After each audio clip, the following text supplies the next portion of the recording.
Thank you, members of the press and public, for gathering outside Xcel's headquarters for today's exciting announcement from our chief philosopher, action man, and spokesperson, Mr. Moneybags, who has prepared the following statement to introduce the public to Xcel's visionary 40-year energy plan.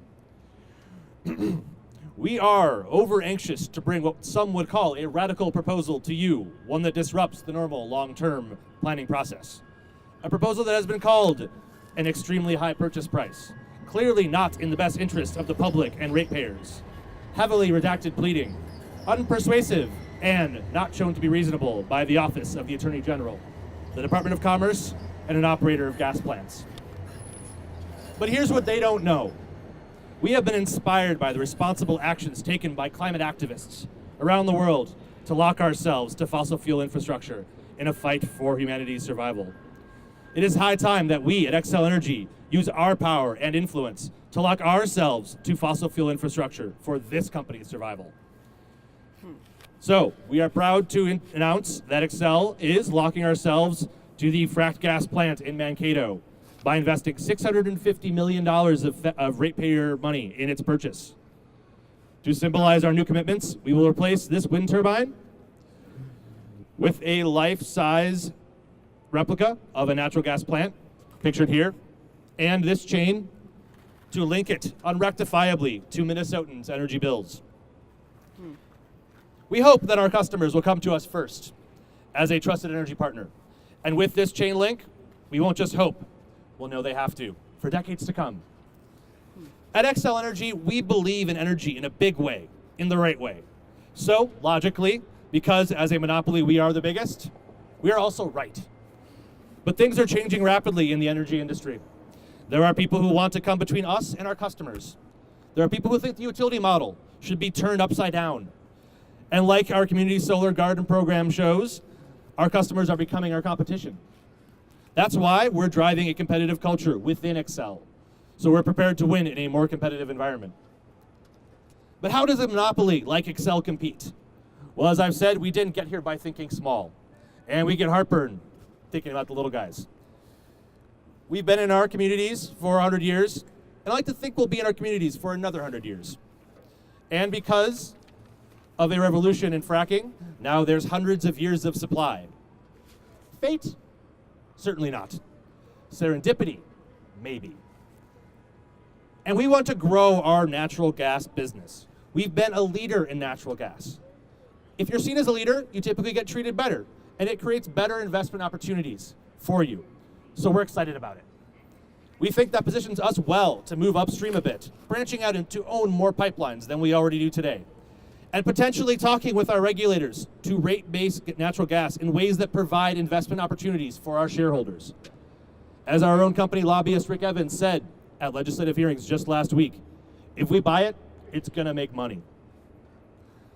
Lastly, I want to underscore Xcel's commitment to future generations. As our own CEO has said, some of my background when I first came into the energy industry was used to diversify and get out of some bad decisions that utilities made in the 80s.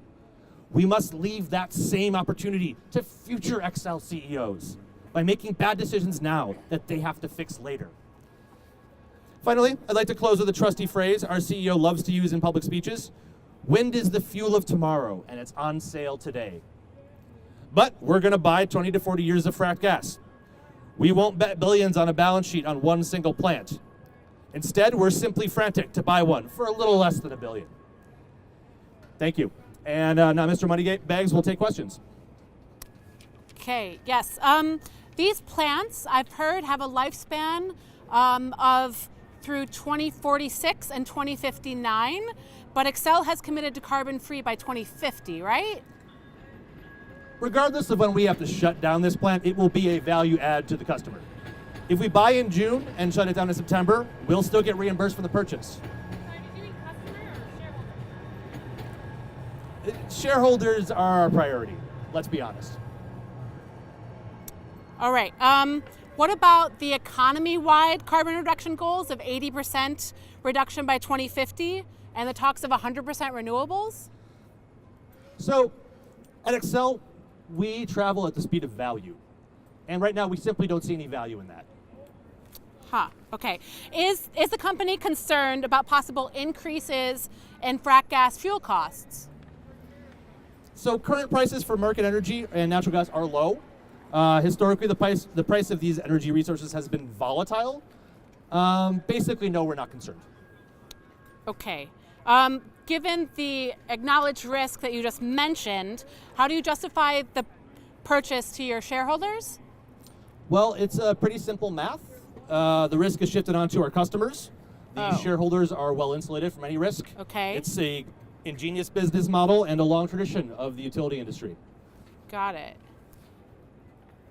So you buy the plant and you get the profit and the customers pay for it. Exactly.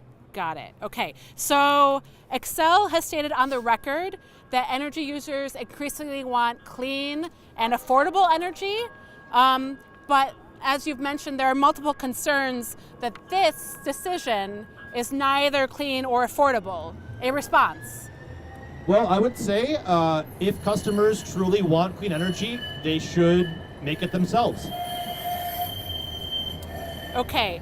But isn't Xcel a monopoly utility? So how would customers provide their own energy? I don't have any comment on that. All right. That wraps things up. Thank you all, and I'm looking forward to a few more decades of fracked natural gas in Minnesota. Got it.